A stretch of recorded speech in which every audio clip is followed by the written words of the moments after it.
Que a graça e a paz de nosso Deus permaneça contigo mais uma vez, que sua imensa misericórdia esteja conosco. Estamos juntos para mais um culto doméstico, lendo a Bíblia de maneira sistemática, sequencial, indo de encontro às necessidades que temos de misericórdia, de graça, de perdão, de saúde, de paz. Que Deus possa conceder isso para você, para mim, para nós todos. Eu gostaria de te convidar para ler a Bíblia nesta ocasião, lendo o capítulo de número 5. O capítulo 5 sobre a aflição dos israelitas através de Faraó. Então, leia aí conosco.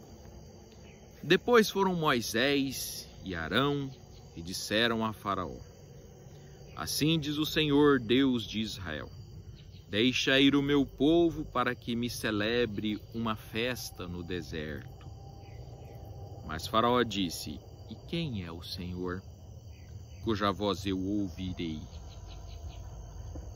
para deixar ir a Israel? Não conheço o Senhor, nem tampouco deixarei ir Israel.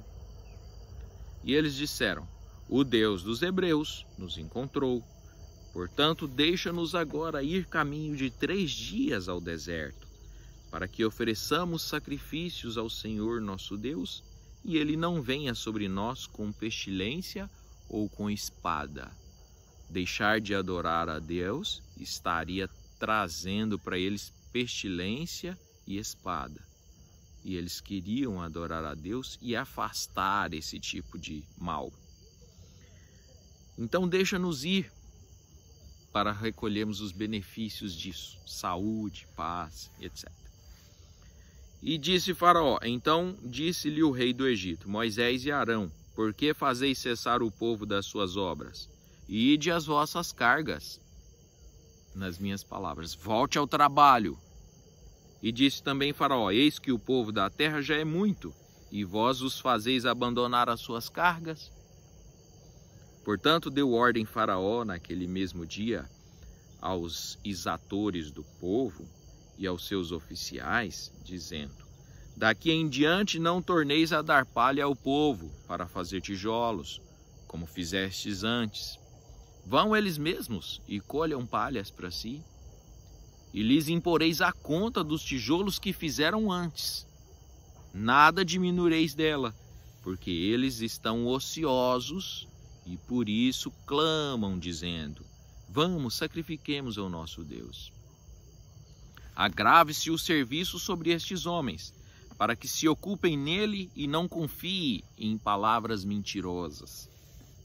Então saíram os exatores do povo e seus oficiais e falaram ao povo, dizendo: Assim diz Faraó: Eu não vos darei palha. Ide vós mesmos e tomai-vos palha onde a achardes, porque nada se diminuirá de vosso serviço. Então o povo se espalhou por toda a terra do Egito, a recolher restolho em lugar de palha. Parece-se que era um material inferior à palha, porque certamente não havia palha suficiente. E os exatores os apertavam, dizendo: Acabai vossa obra, tarefa de cada dia, como quando havia palha. E foram açoitados os oficiais dos filhos de Israel. Açoitaram os oficiais, os principais, para servir de exemplo para os outros. A colher restolho, deixa eu ver aqui, me perdi.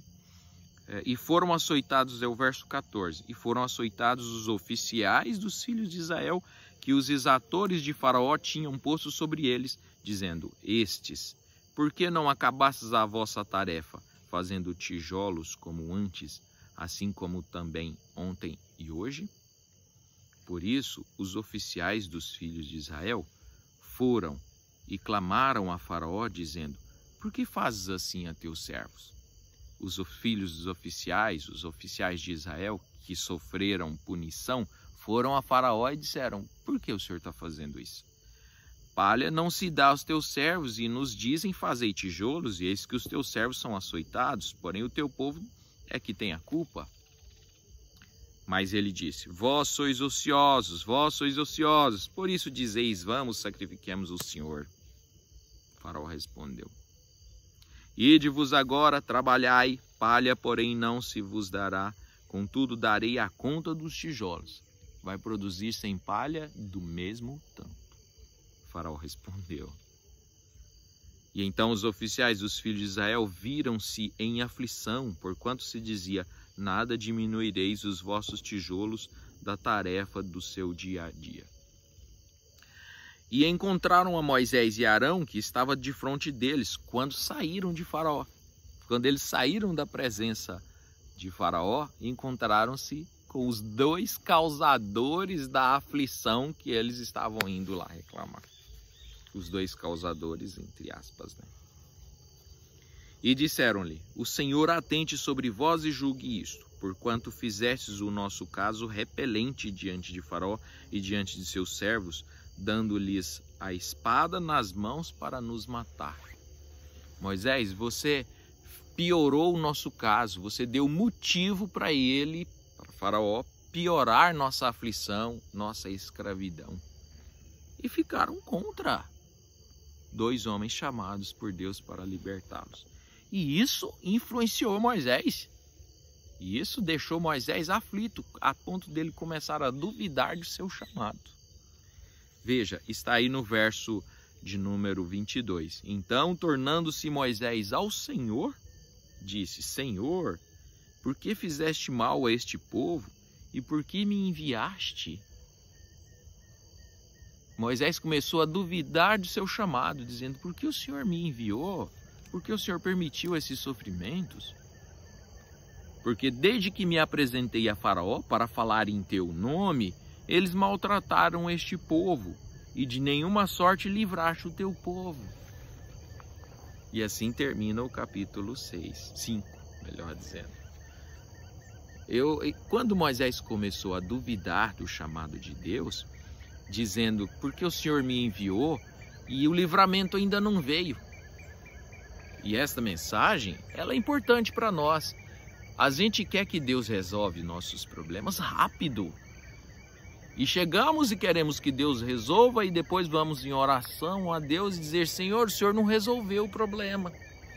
Eis-me aqui, e as coisas pioraram depois que eu aceitei a palavra, depois que eu me tornei mais cristão e mais fiel.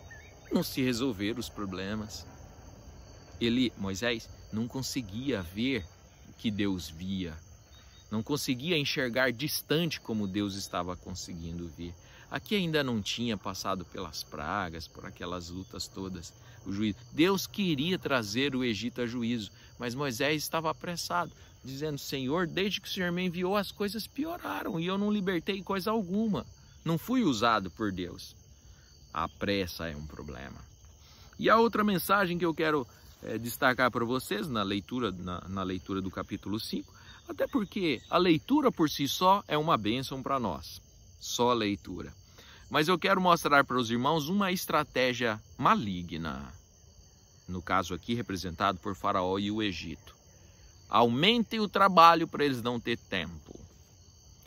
Consegue ver esta mensagem? Aumente o trabalho de Israel para que eles não fiquem criando coisas. Eles estão ociosos, por isso é que eles estão querendo adorar a Deus. E, meus irmãos, o que aconteceu lá no passado é uma mensagem para nós hoje. Satanás está criando muitas estratégias para que você não tenha tempo de ir à igreja, para que você não tenha tempo de adorar a Deus, para que você se ocupe em coisas necessárias, em coisas que são úteis, que são de nossa responsabilidade. O aumento de trabalho, necessidades que vão, nossos níveis naturais de viver vão subindo e nós vamos perdendo tempo de ter comunhão com Deus.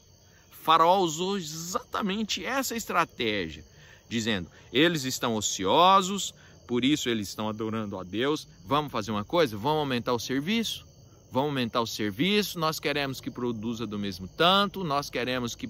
E o trabalho vai aumentar e vocês vão esquecer de adorar a Deus. Deixa as coisas de Deus para lá, deixa os cultos para lá, deixa os programas para lá. Eu tenho coisas mais importantes a fazer.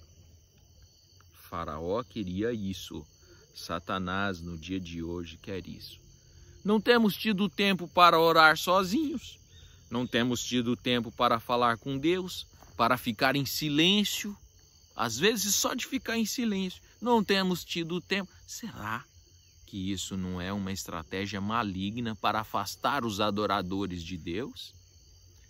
Pense nisso, pense nisso, pense nisso. A estratégia, repetindo, a estratégia de Faraó para ocupar o tempo dos escravos hebreus tinha um objetivo: fazê-los distanciar da adoração.